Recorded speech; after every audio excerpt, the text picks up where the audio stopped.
Good morning, everybody. Welcome to Exploring the Ka with your host, Ra. That's me.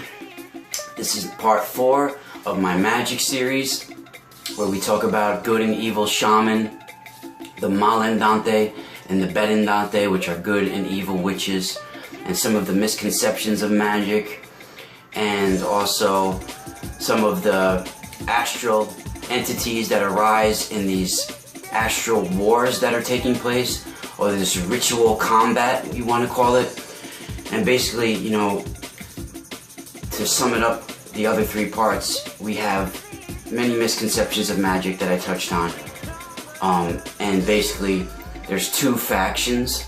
The malandanti, which is the bad witches, the evil witches, the ones that are doing evil spells for manipulating elements and manipulating people for what they want. And then you have the benandanti, which are good witches, basically, good shaman, herbalists. Well, the dark shaman are herbalists too, but the good shaman are dream seers, herbalists, and use spells for protection and healing, not for conquest and domination and manipulation and infiltration. This malandanti side is an insidious. It's almost like a drug addiction. It makes you think everything's glamorous and everything's hokey pokey, and but it's really corrupting your soul and corrupting your every action. And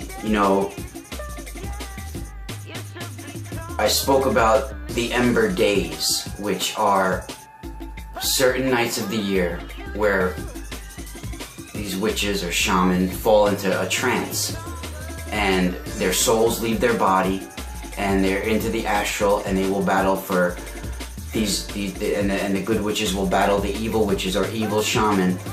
And before, back many years ago, they were battling for the outcome of each side's harvest, and all the babies being born to that year, where they would go to the light side or the dark side. You see, this is a ongoing battle of the ages, of the light and the dark, and it's continuing today. These are still continuing, and we're going through this on a massive scale now. Every night when we go to sleep, we are battling for the spiritual evolution of our species. You see, the Draco force, this reptilian force, they have infiltrated and taken over and weave themselves in with the malandanti, with the bad side, in exchange for high technology, spiritual technology, astral technology, people, being able to host someone and piggyback into the astral off of their abilities. You see, the reptilian Draco force do not have a soul like we do not have that human divine spark like we do. So they need high spiritual technology to travel through the astral realms. And they are masters of this. They are masters of genetic manipulation, masters of technology, and they have infiltrated the dark side. And they are battling with other dark shaman, stopping the spiritual evolution of our species, halting it. And there might be underground military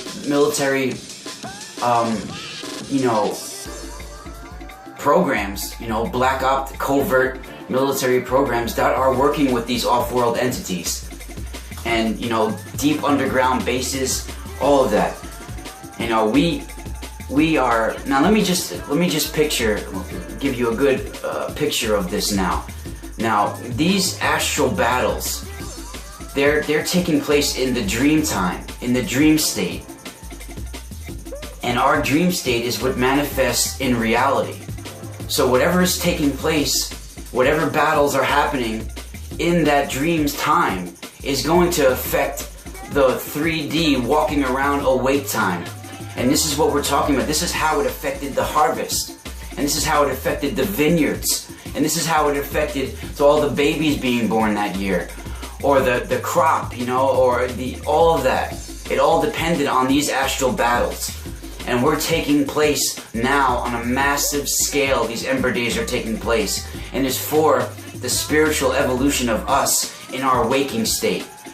our waking time, because our dream time is the alpha. Just like the Aboriginals, it's the most important. That's the reality. That's what creates our reality. Every thought you've ever had, everything you've ever done, it manifests on the physical plane. You know, from the astral plane, it'll manifest on the physical plane. You know, this is all done because these reptilian Dracos, they might have been the creators of us.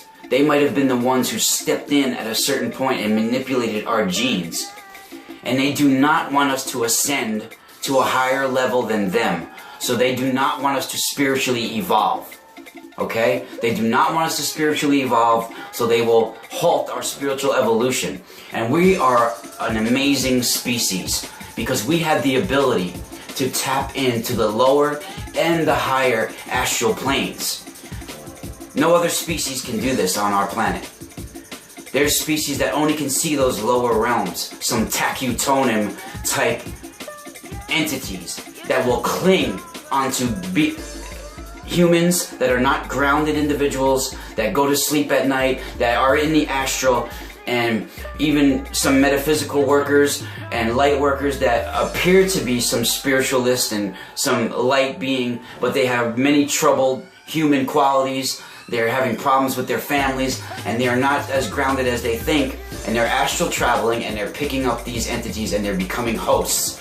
And this will stay with you during this incarnation and future incarnations. It could cling onto you for many, many lifetimes. I mean, this is so important and so pertinent for you to understand, and people just roll their eyes when they hear this information, and they just cast it away like it's some new age mumbo jumbo garbage. But it's nothing new age about this. This is ancient as everything that you could possibly think. It's more ancient than the earth. It's been around forever.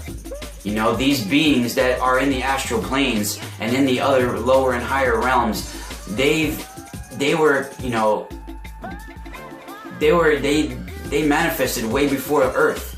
They've been around before the birth of Earth. You know, the birth of Earth.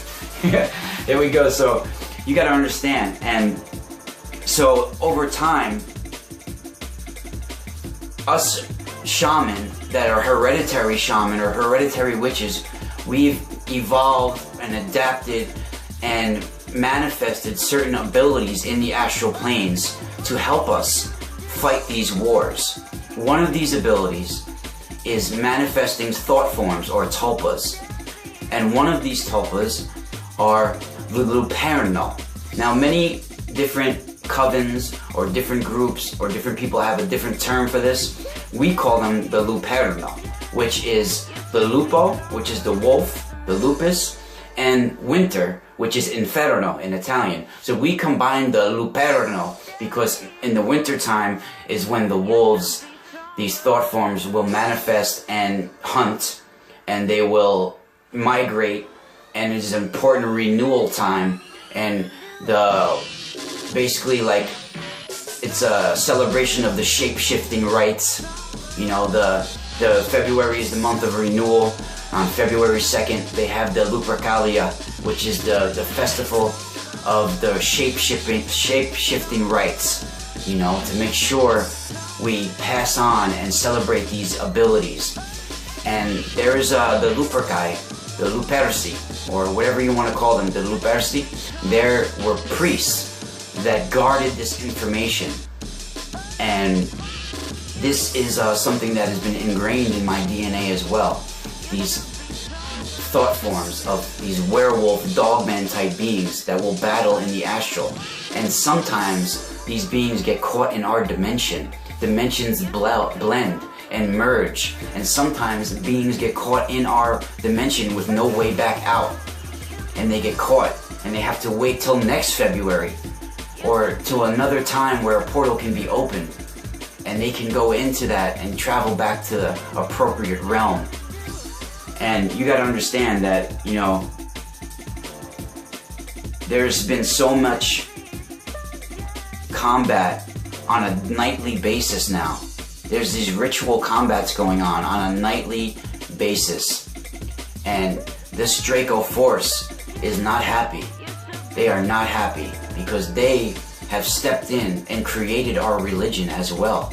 These religions on earth, even though some of them may be a positive thing for people, they are man-made or Draco-made. There are positive and negative forces that come from different constellations like the Orion constellation. There's these Draco forces that are, or Orion groups that come, and it's quite possible that they were the ones to pose as gods and hand the 10 Commandments over to Moses. This way, to establish a ruling class, an elite class, give them rules to live by, and a god to worship. You know, this might be what preoccupied us with religion. Keeps our minds preoccupied with religion so we don't explore our own consciousness. We're going by what somebody else tells us to explore. You know, they put limitations on our lives, limitations on our abilities. They've unplugged our DNA.